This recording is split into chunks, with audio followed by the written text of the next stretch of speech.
Então, bom dia, boa tarde, né? Dia 1º de outubro, a aula de embriologia geral para as turmas 12A e 20A da biologia. Nós vamos falar de transporte de gametas e fertilização hoje. Bem, eu queria então começar falando sobre as células que estão envolvidas no processo. A primeira delas a gente já conhece, que é o gameta feminino, o ovócito 2, que está estacionado em metáfase 2. Então aqui está a estrutura do folículo ovariano, que a gente não precisa perder tempo nela, né? Mas aqui, interessante, a gente tem um folículo real, tá vendo? Ó, olha aqui, ó, folículo que foi ovocitado. Então você tem uma corona radiata com em torno de umas 20 a 30 camadas de células foliculares que estão acompanhando. Vocês podem ver que tem bastante espaço entre as células, né? Essas partes mais escuras, porque a matriz extracelular ela é bem abundante. Aqui está a zona pelúcida, aqui, e aqui está o ovócito 2 parado em metáfase 2. Então o espermatozoide, para fecundar, ele tem que atravessar todas essas estruturas e aí sim conseguir alcançar o ovócito 2. Bem, seguindo, nós temos agora o espermatozoide. Eu tenho um espermatozoide aqui, deixa eu mostrar para vocês.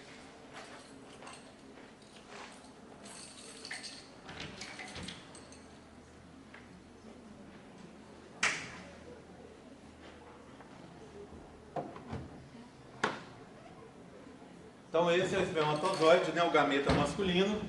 Ele é subdividido em algumas regiões. Então essa parte verde que está aqui, ó, é a cauda. Não se chama flagelo, apesar de ser comumente chamado de flagelo, mas é um equívoco porque no interior da cauda a gente tem o flagelo. Então aqui está o flagelo, ó, aqui e aqui a estrutura do flagelo estaria mostrada de forma bem simplificada com esse azul aqui, ó, tá? Em volta do flagelo, então aqui é um corte, esse corte é aqui e esse corte é aqui, tá vendo?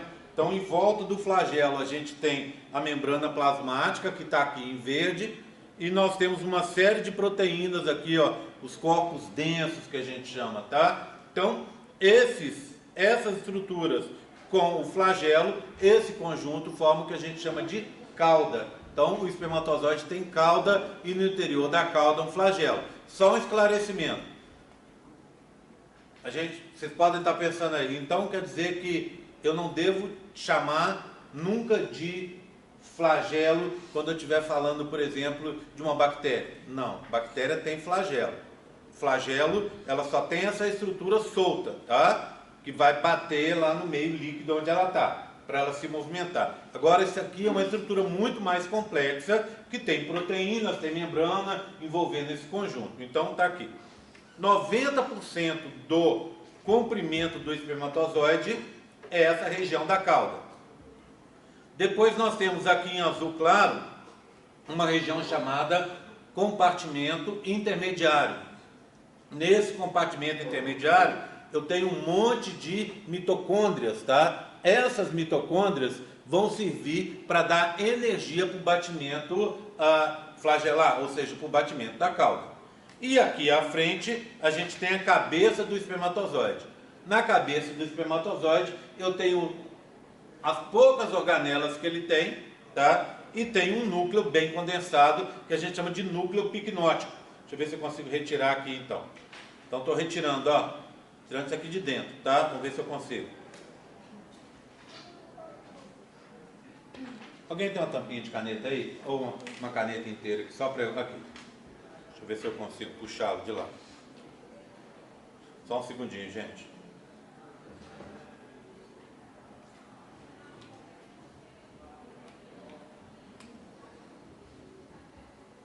Isso aqui não foi uma ideia das mais brilhantes que a gente fez. E minha ideia, né? Não sai, sai com muita dificuldade. Deixa eu ver se eu consigo tirar. O que você tem então? Você vai ter uma estrutura formada por um núcleo bem condensado, aqui de laranja. Esse núcleo bem condensado a gente chama de núcleo picnótico. Picnus, porque ele dá cor, ele é bem corado. Então é um núcleo picnótico. equinótico, tá? Um núcleo muito corado. Nesse núcleo você tem o DNA, os cromossomos, né, muito condensados. Esse DNA, normalmente, se você for olhar um núcleo de uma célula, lembra aquela história de eucromatina e heterocromatina, que vocês aprendem lá na genética, das partes condensadas e não condensadas do material genético? Bem, nesse núcleo, você praticamente não tem partes não condensadas. Ele fica totalmente condensado, porque você precisa transportar essas estruturas. Você vai transportar o material genético para colocar esse material genético no interior do ovócito 2. Então, como funciona numa célula normal? Numa célula normal, você vai ter o DNA, você vai ter o DNA que tem carga negativa.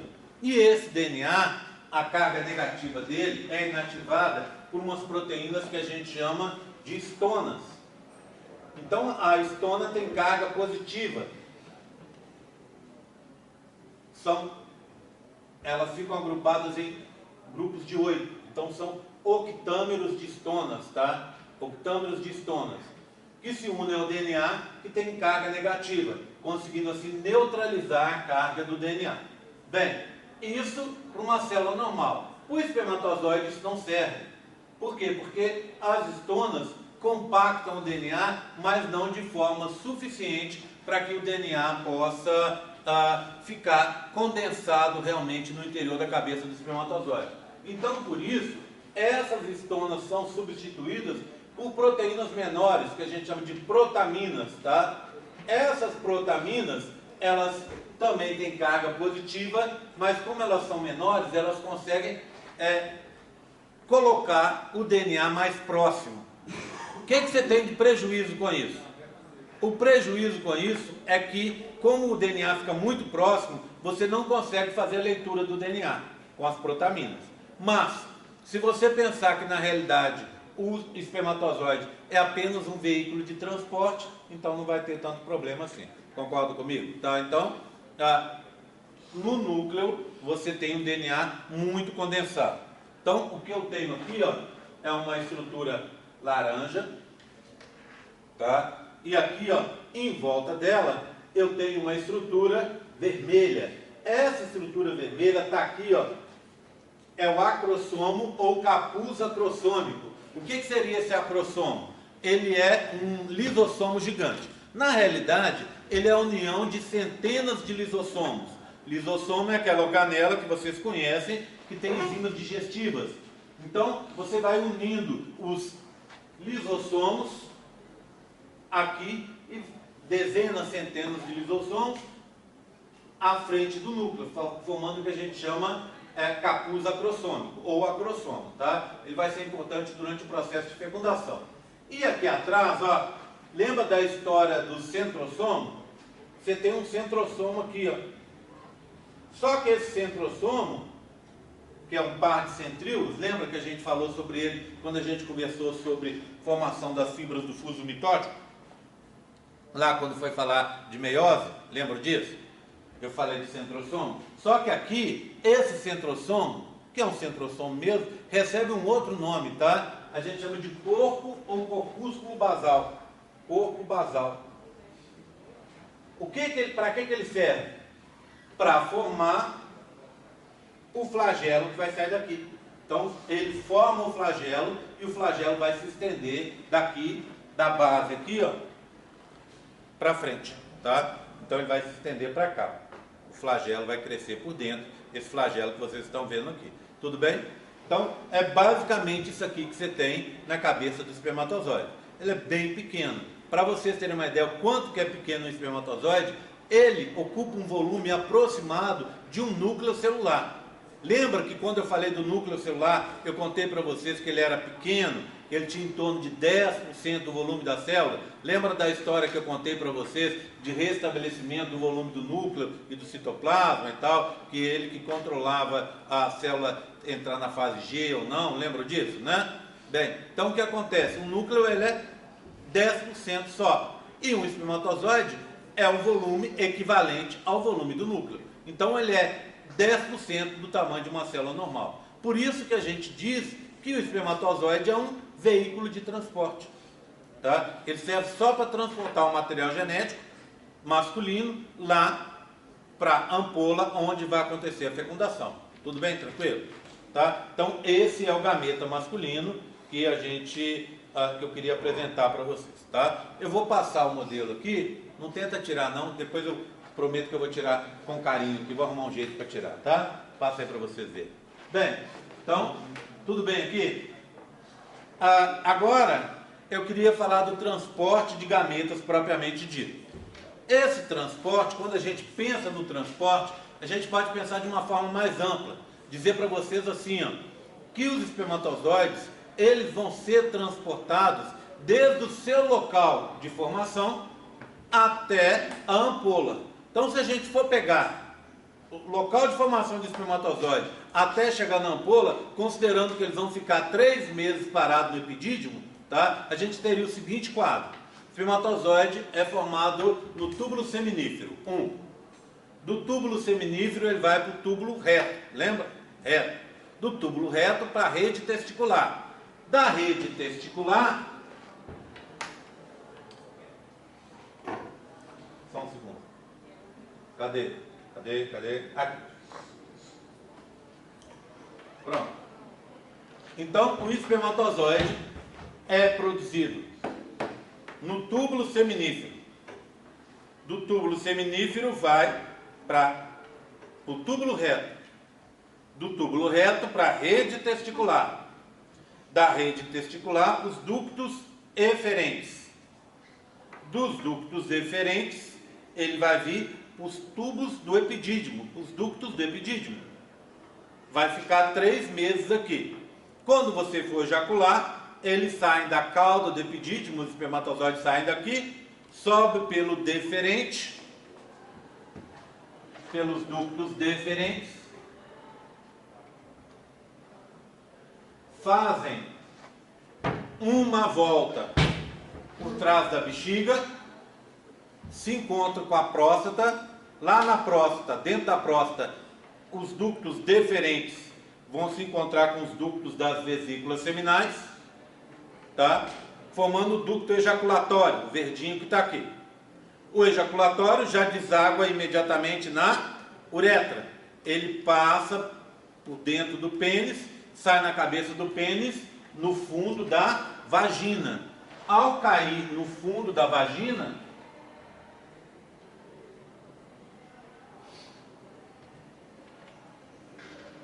ele segue, né? Atravessa a região do ímen, né? Fundo da vagina. Já atravessou a região do ímen aqui, não é? Não tem ímen mais.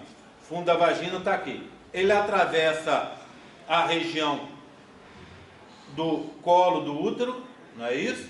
Ou da região cervical do útero, cai no corpo do útero e vem para o fundo. Quando ele chega no fundo, ele vai entrar na tuba. Então lembra da tuba? Região intramural, istmo e ampola. É na ampola onde vai acontecer a tal da fecundação, que é o assunto de hoje. O que a gente observa? A gente observa que ao longo desse caminho há uma imensa mortalidade de espermatozoides. Só para vocês terem uma ideia. Em média, no fundo da vagina, são depositados, numa ejaculação, 250 milhões de espermatozoides. Isso é um número médio. Alguns meninos podem depositar até 400 milhões de espermatozoides. Outros podem depositar bem menos, 10% desse valor, em torno dos 25 milhões. Se o cara depositar 25 milhões, só 10% desse valor, ele ainda assim é considerado fértil, igual o cara que deposita 250 milhões. Tá? Mas, ao longo do caminho, se a gente, vamos pegar esse número aí médio, 250 milhões, ao longo do caminho, esses espermatozoides vão morrendo. Tá? Por quê? Porque os perigos que eles vão enfrentar são muito grandes. A gente vai falar sobre isso hoje. Então, ó, primeira coisa, 250 milhões aqui, no fundo da vagina. Quando eles atravessam o útero e chegam aqui nessa região do corpo do útero, vão sobrar só 100 mil. 100 mil é bastante ainda, né? Mas você tem uma ideia de ordem de grandeza? Quanto 100 mil está para 250 milhões? Dá 99,9% dos espermatozoides morreram. Concorda? 100 mil é 0,001 desse total, menos até que isso, né? Então, uma quantidade muito pequena de espermatozoides sobreviveu. A imensa maioria dos espermatozoides morreu nesse caminho. Ficaram 100 mil. Se você for olhar aqui no istmo, desses 100 mil, só sobraram 3 mil. O istmo parece que já é um local mais seguro para os espermatozoides. Aí sabe o que acontece?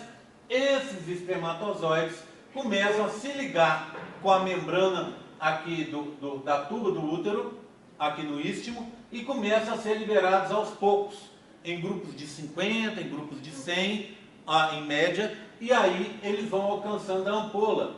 São esses grupos que, na realidade, vão fecundar. Tá? É um desses 50 ou 100 de um desses grupos é que vai conseguir fecundar. Tá? Então, se tiver fecundação, é esses carinhas que chegam aqui. Então, vocês estão vendo que tem uma imensa mortalidade. E essa imensa mortalidade, a princípio, ela é uma coisa que causa estranheza. Mas quando a gente conhece o processo mesmo, a gente descobre os motivos dessa mortalidade. Tá? Isso que eu vou explicar para vocês. Bem, eu vou começar então a falar com vocês sobre o que vai acontecer aqui.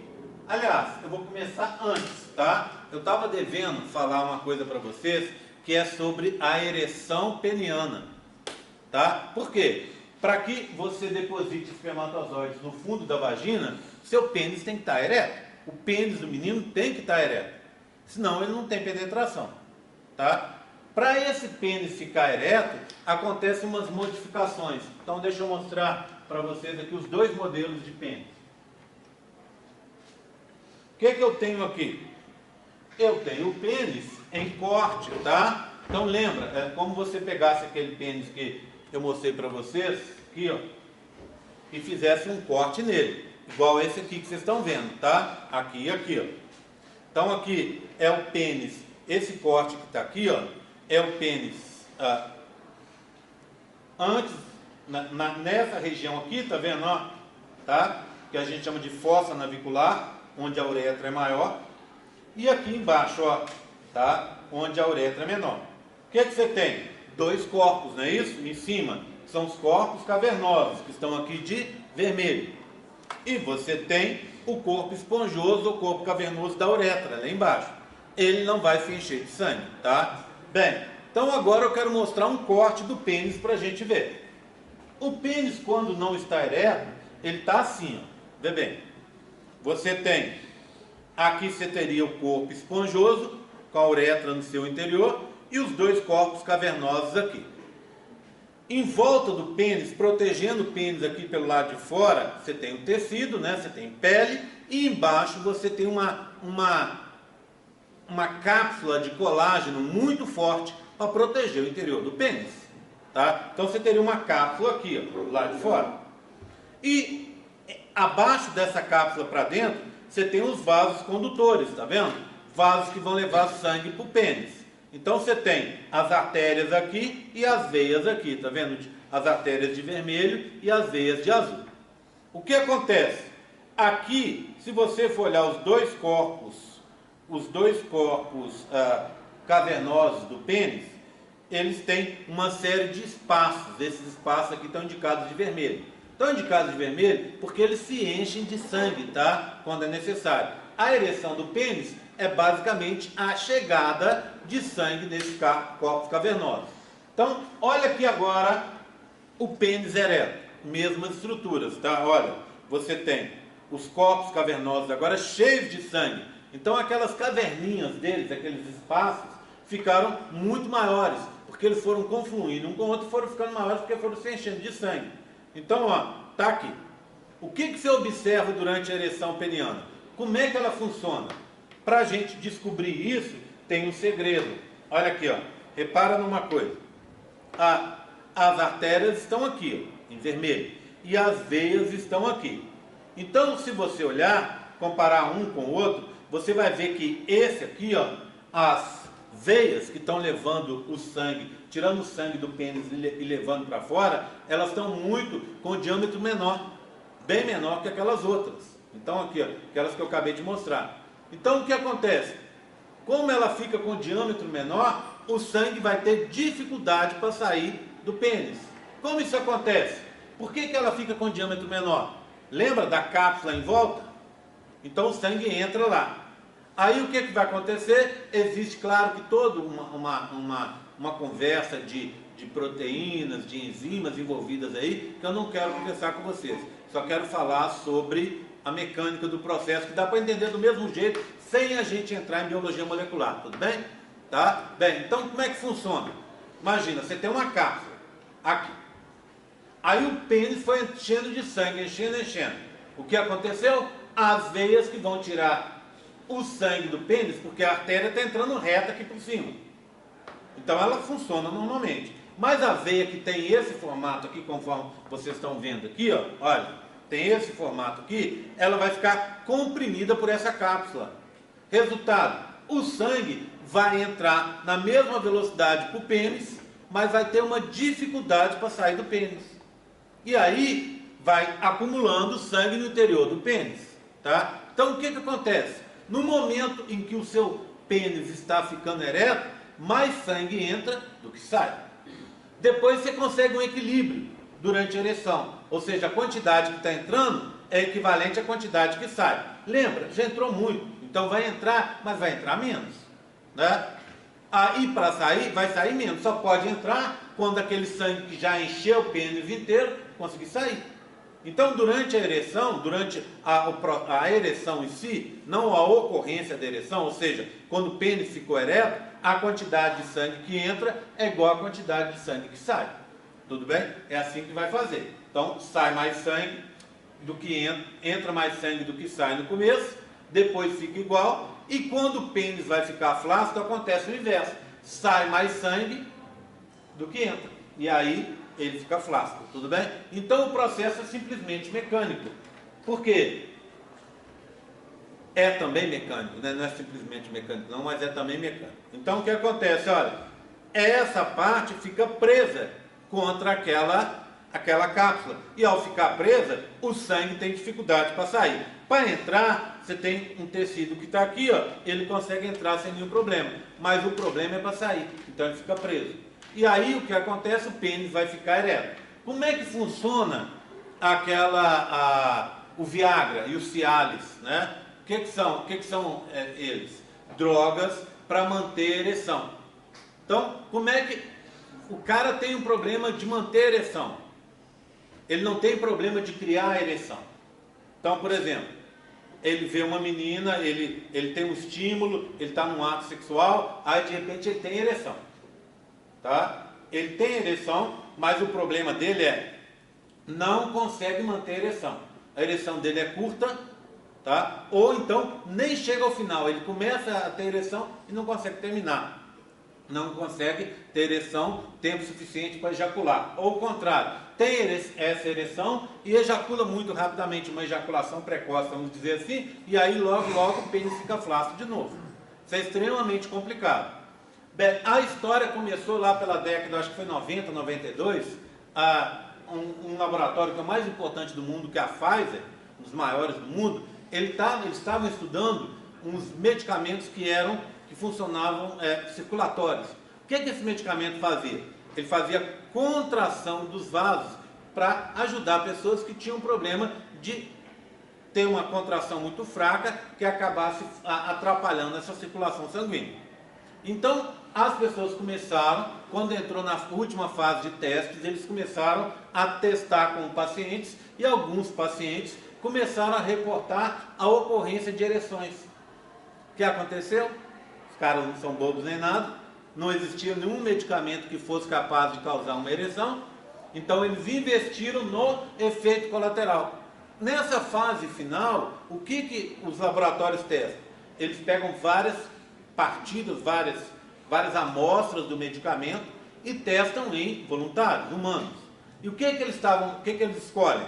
Daqueles ali, eu sei que essa esse grupo aqui, essa partida, essa amostra, ela é boa para isso, essa é boa, melhor para isso, essa causa tal coisa e causa menos isso, essa causa esse efeito colateral, aquela ali causa menos. Eles vão testando, ou seja, às vezes você tem uma amostra que causa um efeito colateral ruim, mas por outro lado ela é mais efetiva. Numa outra você faz uma modificação e ela tem menos efeitos colaterais, mas ela não é tão efetiva. Então eles vão testando.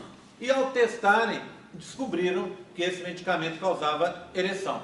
Investiram nas amostras que davam mais ereção e acabaram criando o tal do Viagra. Tá? Então o que o Viagra faz?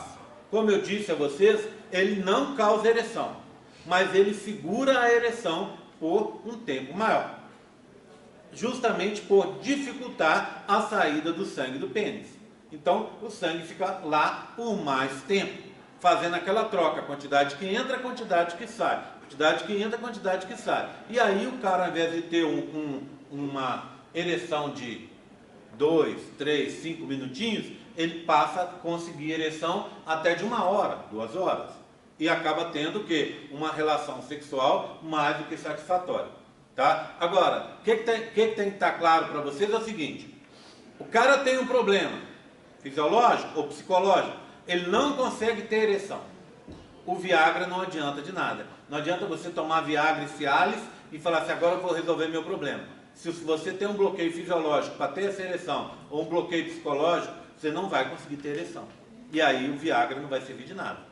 Tudo bem? Tranquilo? Agora, uma coisa, quando a gente fala em Viagra e Cialis, uma coisa eu tenho que falar com vocês, tem que estar claro para todo mundo. É um medicamento.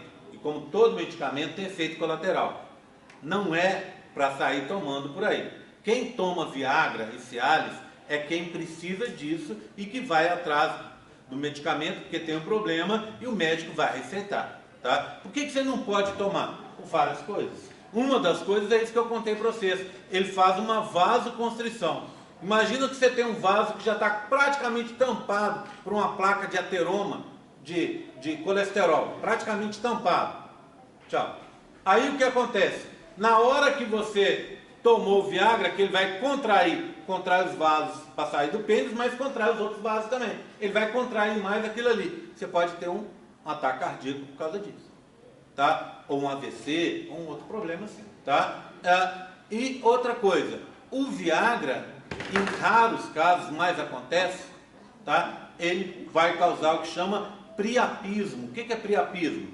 É quando o pênis fica ereto e não retorna mais. Tá? Lembra aquela história que eu contei para vocês da troca do sangue? Sangue entra e sangue sai. No priapismo, esse sangue que sai, ele diminui bastante ou até para. E aí o que acontece? Sangue fica parado em qualquer lugar, dá o quê? Hipóxia, né? Da isquemia, da hipóxia e da necrose. Então se o sangue fica parado no pênis, dá necrose. E isso pode acontecer para a pessoa que não está sabendo. Tá? E você tem que correr, tomar uma histamina, uma droga que vai aumentar o fluxo sanguíneo no pênis ali para que esse sangue possa sair. Dependendo do lugar que você tiver, não tem nem acesso a isso e aí está feita a confusão. Tá? Deu necrose, aí não tem uma segunda vez, não é isso? Deu necrose, perdeu o pênis e acontece mesmo. Tá? Então assim, não é para tomar, certo? Não é para tomar só se realmente for necessário, tá? Resolve? Resolve, mas não é para tomar recreativamente que a gente fala. Tudo bem, tranquilo? Tá? Bem, então eu disse para vocês que ia começar na hora lá da ereção, tá explicado, né? Agora eu quero contar para vocês sobre a deposição, a colocação do sêmen no interior, no fundo da vagina. Para isso, eu vou contar para vocês uma história de macaquinhos, tá? O que acontece com os macacos? Macacos vivem em grupos sociais, não é isso? E grupos sociais têm hierarquia. O que acontece? Você tem um macaco dominante do bando, que é o macaco que a gente chama alfa. Esse macaco alfa é um macaco que tem umas prioridades. Ele lidera o bando, mas ele consegue algumas coisas primeiro que os outros. Por exemplo, quando tem alimento, ele que se alimenta primeiro. Quando uma fêmea está no cio, é ele que cruza com ela primeiro, tá? E aí o que acontece? Os outros macacos que não são os dominantes vão ficar para depois, tá? Mas estão sob a liderança daquele alfa. Bem, então imagina, o alfa ao cruzar com a fêmea, todas as fêmeas do bando, quando elas entram no cio, a tendência é que os macaquinhos que nasçam sejam filhos dele. O macaco alfa é o macaco dominante do grupo. Por quê? Porque tem características genéticas, comportamentais, etc., que o tornam dominante. Então, em teoria, falando simplesmente de forma evolutiva, os macacos que nascerem vão ter características genéticas do alfa e vão ser macacos com boas características, pelo menos em termos de dominância e coisas assim. Tudo bem? Bem, fêmeas também tem hierarquia. Tem uma fêmea que domina, que é uma fêmea alfa, tá? E você tem as outras fêmeas, a beta e assim vai, tá? Aí o que acontece? Imagina uma fêmea. A fêmea, ela está no cio. O macaco alfa vem e cruza com ela. O que os macacos fazem? Eles produzem grande quantidade de sêmen, muito maior que a nossa. Esse sêmen, ele é depositado no fundo da vagina da fêmea e faz um tampão. Ele vai coagular, vai endurecer ali, né, fazer uma gelatininha e vai ficar no interior da vagina da fêmea. Um outro macaco que venha copular com a fêmea depois, ele vai copular, vai achar que depositou o sêmen lá e vai depositar, claro, mas esse sêmen não vai atravessar esse tampão e não vai chegar no útero. Então, só o macaco que copula primeiro, que produz o sêmen, que faz um tampão, a parte dentro desse sêmen começa a se desfazer e o sêmen começa a entrar para dentro do útero, enquanto a parte de fora fica um tampão ali. Então o outro macaco tem relação sexual, mas não consegue fecundar, não consegue engravidar a fêmea, tá? Então eu, macaco alfa, o que acontece? Eu tenho primazia para me reproduzir, tá? Agora, tem um outro macaquinho ali que é o macaco beta. Ele é o segundo do grupo, não é o alfa. Um outro jovenzinho que está na classificação, lá na rabeira da classificação da hierarquia do grupo. O que esses macacos fazem que não são alfa?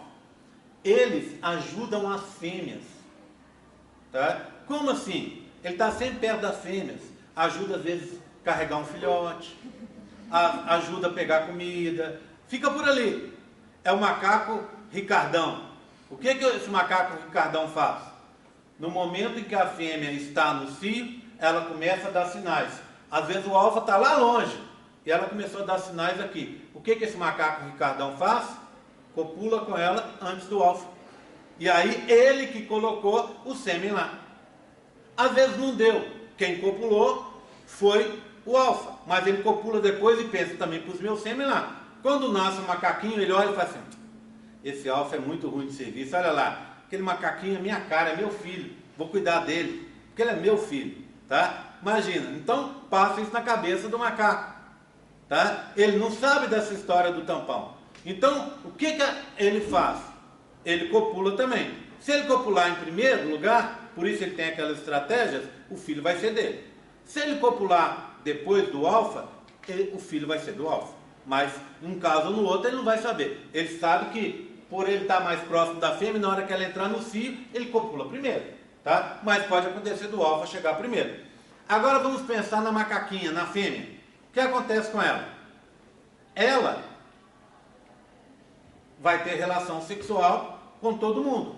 Por quê? Porque assim ela evita de apanhar dos macacos. O macaco macho, não importa a classificação dele, ele é muito mais forte que a fêmea. Então, se bobear, ficar ali de bobeira e a fêmea não quiser ter relação com ele, ele bate nela e força a relação. Tá? Então ela vai, para evitar todo esse problema, ela tem relação com alfa, com beta, com todo mundo. Tá? E para ela tudo bem. Só que quem consegue se reproduzir é só quem copulou primeiro. Entenderam? Então o alfa, na cabeça do alfa, ele pensa que aquele filhote é meu. Na cabeça do outro que não é dominante, ele pensa: ah, não, esse filhote aqui é meu. Por quê? Porque a fêmea deixou todo mundo copular. E como eles não sabem do mecanismo, para eles pode ser, fica tudo dentro da mesma cumbuca, entendeu? Então ele fica dentro do grupo. Então o grupo se une e um cuida do filhote do outro. Certo? Tudo bem? Então funciona desse jeito que esses animais. Como é que funciona em nós humanos? Bem, óbvio que a gente tem um padrão hierárquico social totalmente diferente, tá? Mas a gente também produz um tampão seminal. Esse tampão seminal, ele não é tão amplo e tão potente quanto o tampão de um macaco. Mas esse tampão está presente. Então, o que foi pensado pelo pessoal quando estudou isso? Eles pensaram o seguinte: poxa, espera aí, você está produzindo um tampão e não é para evitar que o Ricardão engravide sua mulher, tá? Mas para que serve então esse tampão? Aí foram descobrir o seguinte: aqui, ó, tô acabando, tá, gente? No interior aqui, ó, do útero, nessa parte, principalmente aqui de baixo, tá? Do colo e no fundo da vagina, tem uma acidez muito elevada, de um pH em torno de 3,5, 4. É um pH de ácido fraco, um pH quase igual ao do vinagre ou da Coca-Cola, um ácido mesmo, para matar bactérias e para proteger a menina contra invasões de micro-organismos, tudo bem? Aí o que acontece? Está muito ácido aqui, tá? Aí o cara depositou os espermatozoides aqui no fundo. Esses espermatozoides fazem um tampão e vão sendo liberados aos poucos. Toda vez que os espermatozoides entram e atravessam aqui, lá dentro do sêmen tem componentes que vêm principalmente da próstata, que são alcalinos. Então esses componentes elevam o pH. E o pH vai sair de 3,5, 3,8 para chegar em torno de 6,8, 7, que é um pH neutro, tá? Então, e não vai fazer mal para os espermatozoides. Então, toda vez que um grupo de espermatozoides sai do tampão que está aqui e entra, que esse tampão vai se desfazendo aos poucos, eles conseguem aumentar o pH, levar ele para a alcalinidade, e eles conseguem atravessar aqui em grupos, tá? Nem sempre dá certo, porque vocês estão vendo que a quantidade de morte é muito grande. Mas se não fosse isso, iam morrer todos, tá? E como é que funciona essa história? Eu vou acabar por aqui, vou continuar a história em seguida, tá? Deixa eu só fazer chamada, senão você acaba atrasando vocês. Tudo bem? Tranquilo? Alguém tem alguma dúvida? Oi. Eu entendi muito bem como que o tampão vai abaixar o pH. Tá, eu vou mostrar daqui a pouquinho, tá? Aí eu mostro e explico direito, tá bom? Ok? Eu tenho uns modelos, inclusive, para mostrar, para explicar isso aí melhor.